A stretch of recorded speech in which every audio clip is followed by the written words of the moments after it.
अध्यात्म विश्व विज्ञान यूट्यूब चैनल पर आप सभी भाई बहनों का हार्दिक स्वागत समादर करते हैं।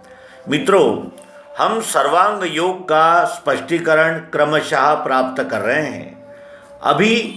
अभी तक हमने शिष्य ने किए हुए प्रश्न तत्त्वम् असि, इसके विषय में शिष्य मुमुक्षु जानना चाहता था। उसे गत अंक में हमने तत् क्या है ये बतलाया। तत् क्या है? ये अष्टधा है। पृथ्वी, जल, अग्नि, वायु, आकाश, मन, बुद्धि और अहंकार, यही इस प्रकृति के 8 अंग है। जो इकट्ठे आते हैं तो उसे साम्यावस्था कहते हैं। और ये साम्यावस्था जो उसकी उपाधि है वो कपिल मुनि ने अपने सांख्य दर्शन में दी। दूसरा प्रश्न था मुमुक्षु का, क्या है त्वम? त्वम क्या है? तत् क्या है? त्वम क्या है? और असि क्या है? त्रिपुटी का खुलासा हुए बगैर हम विश्वरूप परमात्मा को साक्षात प्रत्यक्ष रूप से नहीं जान सकते। विश्वरूप परमात्मा को यथार्थ जानने के लिए त्रिपुटी में उसका यानी वर्गीकरण करके उसके तीनों अंगों को जानना होता है, तभी हम संपूर्ण को जान सकते हैं। हमने गत अंक में तत् कहे तत्श्रुति वो क्या है इसका उत्तर प्राप्त किया।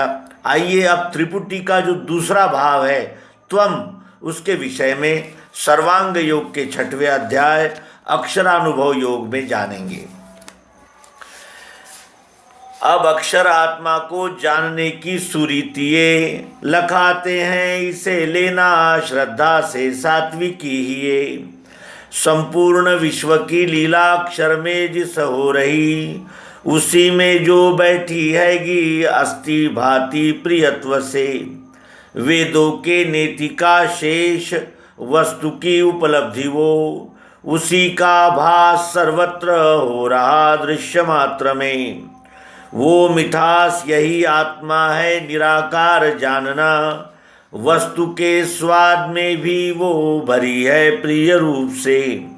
मिठास को हुई इच्छा देखूं निज स्वरूप में, तो क्या देख सकती है नेत्रों से निज रूप को। होते ही वृत्ति नेत्रों से देखना निज रूप, तो दिखेगा विश्व ये सारा यही उसका स्वरूप है। बुद्धि के बल से होवे अस्तित्व सिद्ध वस्तु का, आँखों से देखना चाहे दिखेगा विश्व रूप ही। शब्द, स्पर्श तथा रूप, रस, गंध, गुणत्रय, 8 का जो लय स्थान साम्यावस्था जिसे कहे, उसी में जो रहे स्थायी अभिन्न गर्भ रूप से। ज्ञानियों को भासती है साक्षित्व भाव से वही, यही ईश्वर संज्ञा से अक्षर रूप स्वरूप में नित्य शुद्ध अजस्थाई स्थित है साक्षी भाव से। सर्वशक्ति इसी में है, ज्ञानी का ध्येय है यही। कर्मारंभ जताने को संज्ञार्थ ओम कहे श्रुति। अब अक्षर आत्मा को जानने की सुरीति ये लखाते हैं, इसे लेना श्रद्धा से सात्विक ही है। अब अक्षर आत्मा के विषय में कहते हैं, अक्षर आत्मा मैंने सभी शास्त्र कहते हैं कि वो है, लेकिन कहाँ है, कैसा है, इसके विषय में नहीं बता पाते, क्योंकि सद्गुरु ही त्रिपुटी का खुलासा कर सकते हैं। और सद्गुरु भगवान श्री मायानंद जी चैतन्य ये इस अध्याय में त्वम का हमें बोध करा रहे हैं, त्वम का दर्शन करा रहे हैं। अब अक्षर आत्मा को जानने की सुरीति ये अक्षर आत्मा को जानने की सुरीति है। और इस लखाते हैं, इसे हम लखाते हैं, बताते हैं नहीं, लखाते हैं, दिखाते हैं, लेकिन इसे लेना श्रद्धा से सात्विकी ही है। सात्विकी है, अपना अंतःकरण सात्विक करके। सात्विक अंतःकरण किसे कहते हैं? जो ग्रहणशील हो, जो पक्षपात रहित हो, जो पूर्वाग्रह रहित हो, उसे कहते हैं सात्विक अंतःकरण। और यहाँ ये का अर्थ होता है अंतःकरण। श्रद्धा से लेना है इसे, इसे श्रद्धा से सात्विक ही लेना है। संपूर्ण विश्व की लीला अक्षर में जिस हो रही, इस संपूर्ण विश्व की लीला जिस अक्षर में यानी अष्टधा प्रकृति में हो रही है, उसी में जो बैठी हैगी, इस साकार में ही जो बैठी हैगी, अस्ति भाति प्रियत्व से। अस्ति है, हजारों रूपांतरण होंगे, लेकिन इसका अस्तित्व है भाव समाप्त होता ही नहीं, इसके फॉर्म बदल जाएंगे, ये चुरा कर। उसी में बैठी हैगी अस्ति भाति प्रियत्व से, वेदों के नीति का शेष वस्तु की उपलब्धि वो, संपूर्ण विश्व की लीला अक्षर में जिस हो रही, इस अक्षर में यानी रूपांतरण होने वाले भाव में संपूर्ण विश्व की लीला हो रही है, इसे अक्षर कहते हैं। साकार, सगुण साकार अक्षर तत्व, और उसी में जो बैठी हैगी, इसी आकार में बैठी है वो अस्ति भाति प्रियत्व से। अस्ति अर्थात है, भाति अर्थात दिखती है, और कैसे, तो प्रियत्व रूप से। यहाँ ये है, दिखती है और प्रियत्व से है। यहाँ ये दिखती है प्रियत्व से दिखती है, और प्रियत्व है इसमें, इसमें भी है, इसमें भी है, चारों ओर प्रियत्व का ही नज़ारा है। इस तरह वो इसी आकार में वो निराकार आत्मा अस्ति भाति प्रिय रूप से उपस्थित है, जो ओतप्रोत अपने सहित कण कण में ओतप्रोत व्याप्त है। ये क्या है? ये वेदों के नीति का शेष है। वेद शब्दों में सब कुछ बता चुके, लेकिन नीति क्या थी कि वस्तु को समक्ष रखकर प्रयोग द्वारा जानना ही शेष था, और वो जानना ही वेदों के नीति का शेष है। वेद नीति कहते हैं। नीति का अर्थ होता है न इति, इतना ही नहीं, इतना ही नहीं तो कितना, ये संपूर्ण विश्व ही उसका स्वरूप है। ये जानने के लिए यानी इस प्रैक्टिकल प्रयोग की आवश्यकता है। वेदों के नीति का शेष वस्तु की उपलब्धि वो, यही वेदों के नीति का शेष था। यथार्थ प्रायोगिक जानकारी, ज्ञान, विज्ञान जिसे हम कहते हैं, और इसी प्रयोग से वस्तु की उपलब्धि हो गई। ये वस्तु यहाँ इस नाम से है, ये वस्तु ये है। यहाँ खाने का प्रियत्व है तो यहाँ देखने का प्रियत्व है। ये ऐसे दिखती है तो ये ऐसे दिखती है। रूप रंग प्रकार बदलते जाएंगे, लेकिन अस्तित्व भातित्व प्रियत्व ये सदैव रहता ही है, भले ही उसके कितने आकार प्रकार बदल जाएं। उसी का भास सर्वत्र हो रहा दृश्य मात्र में। उसी प्रियत्व और चाहत जरूरत अस्तित्व का भास सर्वत्र हो रहा है, संपूर्ण विश्व में। दृश्य मात्र में जितना कुछ दिख रहा है सब है, दिख रहा है, और कैसे, तो प्रिय रूप से। वो मिठास यही आत्मा है, निराकार जानना। वो मिठास निराकार है, सर्वाकार है। यहाँ ही साकार में है, यहाँ ही साकार में है, यहाँ ही साकार में है, यहाँ ही साकार में है, यहाँ ही साकार में है।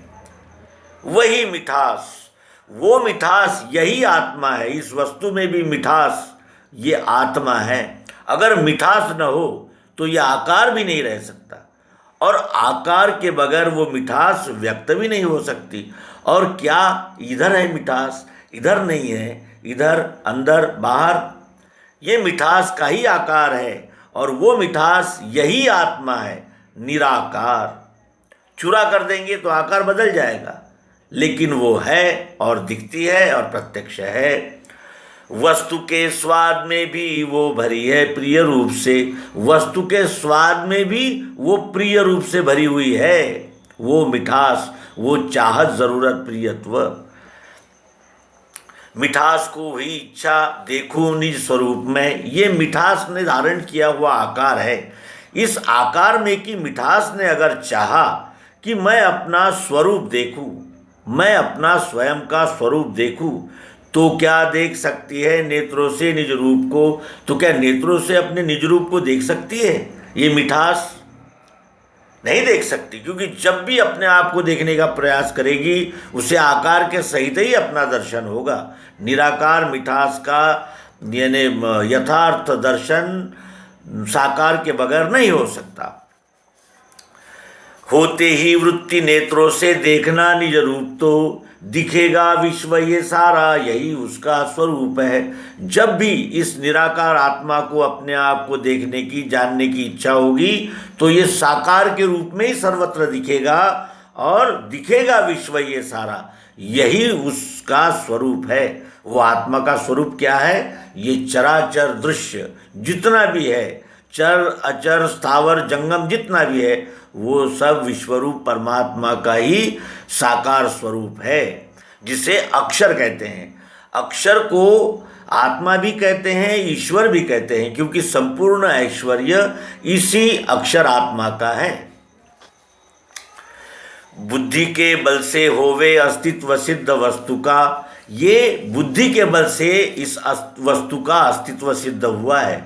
यहाँ बुद्धि ने जाना, इंद्रियों ने शब्द स्पर्श रूप रस गंध इन तन्मात्राओं को जाना, यानी मन ने 3 गुणों में जाना, सत्वगुण रजोगुण और तमोगुण। लेकिन यहाँ बुद्धि ने जाना, बुद्धि के बल से, यहाँ बुद्धि का बल लगाना पड़ा, और अपनी बुद्धि व्यष्टि बुद्धि का नहीं तो सद्गुरु बुद्धि का यहाँ बल लगाना पड़ा, तभी ये वस्तु का यानी वास्तविक स्वरूप हमारे ध्यान में आ रहा है। बुद्धि के बल से होवे अस्तित्व सिद्ध वस्तु का, आंखों से देखना चाहे दिखेगा विश्वरूप ही। जब भी आंखों से देखना चाहेगी ये निराकार मिठास, ये आत्मा अगर अपने आप को देखना चाहेगा तो दिखेगा विश्वरूप ही, विश्व के रूप में ही ये मिठास दिखेगी। शब्द स्पर्श तथा रूप रस गंध गुणत्रय, शब्द स्पर्श रूप रस गंध गुणत्रय, सत्वगुण रजोगुण तमोगुण, आठों का जो लय स्थान साम्यावस्था जिसे कहे। 8 भावों का जो लय स्थान है वो जिसे साम्यावस्था कहते हैं, उसी में जो रहे स्थाई, उसी में स्थाई रूप से है ये मिठास, चाहत, जरूरत, प्रियत्व अभिन्न है। आकार से निराकार मिठास अलग नहीं हो सकती और निराकार मिठास से ये आकार भी अलग नहीं हो सकता। ये अभिन्न है और गर्भ रूप से है। ओत प्रोत एक एक कण में एक मेरे मिठास का ही आकार है, एक कण भी इस मिठास को छोड़कर नहीं हो सकती। इसीलिए सद्गुरु कहते हैं कि उसी में जो रहे स्थाई अभिन्न गर्भ रूप, ज्ञानियों को भासती है साक्षित्व भाव से वही। ज्ञानियों को इसका भास होता है साक्षित्व भाव से, साक्षित्व है वो ज्ञानी इसको साक्षित्व भाव से इसका भास करते हैं। इसका भास ज्ञानियों को होता है साक्षित्व भाव से। यही ईश्वर संज्ञा से अक्षर रूप स्वरूप में यही ईश्वर है।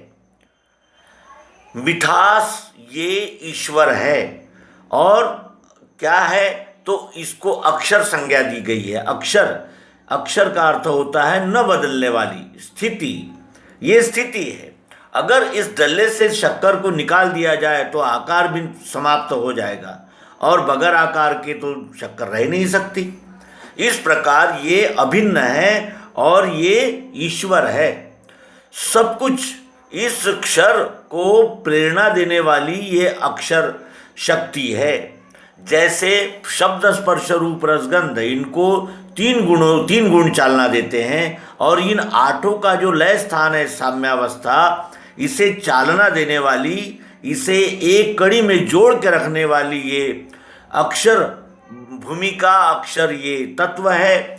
जो क्षर अक्षर ये 2 तत्वों से ये वस्तु बनी है। मिठास के बगैर यानी आकार नहीं रह सकता और आकार के बगैर मिठास नहीं रह सकती। और ये कैसी है? नित्य है। कितने भी आकार बदले इसके, इस वस्तु के, उसमें वो मिठास रहती ही है जो उसका आत्मा है। आत्मा उसे कहते हैं जिससे वो वस्तु बनी होती है।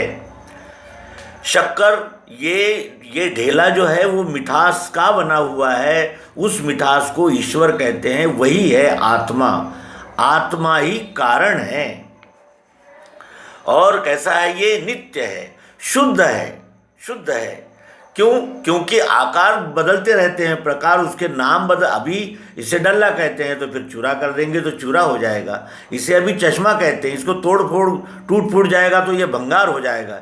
इसके नाम बदल जाएंगे लेकिन ये है ही है, अज है, इसको समाप्त नहीं किया जा सकता, ये कभी समाप्त नहीं होता। रूपांतरण होता है, समाप्त नहीं होता, और ये स्थायी है। शक्कर यानी मिठास इस वस्तु में स्थायी भाव है। मिठास है इसीलिए ये अस्तित्व में है, क्योंकि उसी ने इस आकार को धारण किया है। और कैसा है ये? साक्षित्व भाव से है। आकार बदलेंगे लेकिन मिठास जो है वो साक्षित्व भाव से है ही। और सर्वशक्ति इसी में है, इसी निराकार मिठास भाव में सर्वशक्ति है। ये वस्तु यहाँ क्यों उपस्थित हुई है? चाहत, जरूरत, प्रियत्व की वजह से। ये वस्तु यहाँ कैसे आ गई? चाहत, जरूरत, प्रियत्व की वजह से। तो सर्वशक्ति किसमें है? इस चाहत, जरूरत, प्रियत्व में है, यही आत्मा है। और ज्ञानी का ध्येय है यही।